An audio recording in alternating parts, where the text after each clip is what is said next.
नीरज जी, सबसे पहले आपसे ही शुरुआत करता हूं। भारत जोड़ो न्याय यात्रा की शुरुआत होने जा रही है। रोड मैप तो इसका यह है कि मणिपुर टू मुंबई, लेकिन असली मंजिल मुंबई नहीं है। असली मंजिल जो है वो है 2024 लोकसभा चुनाव। क्या लग रहा है आपको? एक यात्रा आपने की थी, भारत जोड़ो यात्रा, अब दूसरी यात्रा आप शुरू कर रहे हैं, भारत जोड़ो न्याय यात्रा। कामयाब होंगे इसमें? रवि भाई, यात्रा तो पिछली भी कामयाब रही और ये तो उससे और ज्यादा कामयाब रहेगी। लेकिन आपके सवाल में एक बुनियादी गड़बड़ थी। जी। ये क्योंकि एक वैचारिक यात्रा है, एक चुनावी संगठन इसको जरूर कर रहा है, लेकिन इसको चुनावी यात्रा के तौर पर तो नहीं देखना चाहिए। आप देखिए, आज मणिपुर के इम्फाल में ये जो यात्रा शुरू होगी, ये वही मणिपुर है जो पिछले 8 महीने से जल रहा है। और देश के जो शहंशाह हैं, उनकी नजर आज तक मणिपुर पर नहीं पड़ी।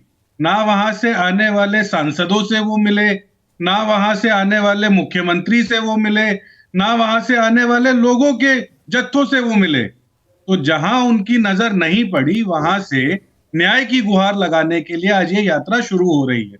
और देखिए, पिछले 9.5 साल के अंदर इस देश का जो अधिकांश वर्ग, युवा, महिलाएं, बेरोजगार, गरीब, ये जो एक बड़ा सेगमेंट है, वो भाजपा के अन्याय से त्रस्त है।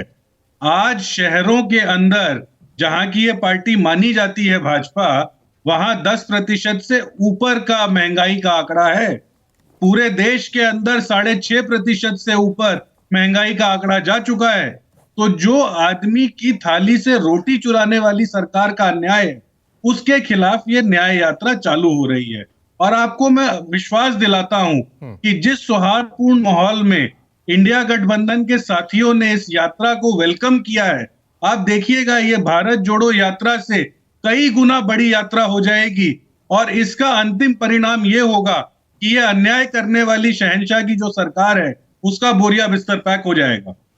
लेकिन नीरज जी, भारत जोड़ो यात्रा जब आपने निकाली थी, आप भारत को जोड़ने चले थे, लेकिन 3 राज्य, मध्य प्रदेश, राजस्थान, छत्तीसगढ़, उनको जोड़ना तो दूर, आपसे तो वो छूट गए, वो हार गए। और आप कह रहे हैं कि बुनियादी भूल है, कि ये एक राजनीतिक यात्रा नहीं है। लेकिन क्या ये कंफ्यूजन नजर आ रहा है? क्योंकि जब लोकसभा चुनाव 2024 नजर आ रहे हैं, आप कह रहे हैं कि राजनीतिक यात्रा नहीं है, ये न्याय की यात्रा है। एक स्ट्रॉन्ग मैसेज पब्लिक तक नहीं जा रहा है कि इसका मकसद क्या है, न्याय, ये सारी बातें जो हैं फिलोसॉफिकल, ये जनता तक पहुंचा पाएंगे आप? रवि भाई, मैं आपसे सवाल पूछ के ही अपने सवाल का जवाब तलाश लेता हूं। जब लाल कृष्ण आडवाणी ने इस देश के अंदर रथ यात्रा की थी, तो क्या वो राजनीतिक यात्रा थी या वैचारिक यात्रा थी? एक राजनीतिक दल वैचारिक यात्रा क्यों नहीं कर सकता, मुझे तो ये आपसे पूछना है। आज हमने आपको बताया कि देश के सामने बड़े सारे बुनियादी सवाल हैं। क्या उन सवालों का जवाब ढूंढने के लिए एक ऐसा नेता सड़कों पर नहीं उतरेगा जिसके उतरने से उस सवाल के जवाब मिलेंगे? आज जलते हुए मणिपुर के जख्मों पे मरहम लगाने के लिए कोई तो निकलेगा। मैं जवाब देता हूं। लाल कृष्ण आडवाणी ने जो यात्रा शुरू की थी राम मंदिर को लेकर, उसका विचार यह था कि हम राम मंदिर बनाएंगे, लेकिन उसका मकसद दूसरा यह था कि बीजेपी सत्ता में लौटेगी। तो 2 अर्थ वहां पे नजर आ रहे थे। राम मंदिर 2 दशकों बाद बन रहा है, लेकिन बीजेपी सत्ता कुछ सालों बाद आ गई थी। तो यही पॉइंट मेरा है कि आप न्याय की बात कर रहे हैं, फिलॉसफी की बात कर रहे हैं, सामाजिक समानता की बात कर रहे हैं, लेकिन असल मकसद जो है वो है 2024 लोकसभा चुनाव। क्या उसको आप हासिल करेंगे? आप क्यों उससे टाल मटोल क्यों कर रहे हैं? आप कहिए हमें जीतना है, क्योंकि जीतेंगे तभी तो सामाजिक न्याय दिला पाएंगे ना आप। रवि भाई, इस बात का जवाब इतिहास से ले लेते हैं। क्या हुआ था 93 के चुनाव में, जब मायावती जी और मुलायम सिंह जी साथ चुनाव लड़े थे? उस आंदोलन के एकदम बाद का जो उत्तर प्रदेश का चुनाव था, वहां भाजपा चुनाव हार गई थी ना। तो इसका मतलब उनकी वो जो यात्रा थी वो भी फ्लॉप हो गई थी।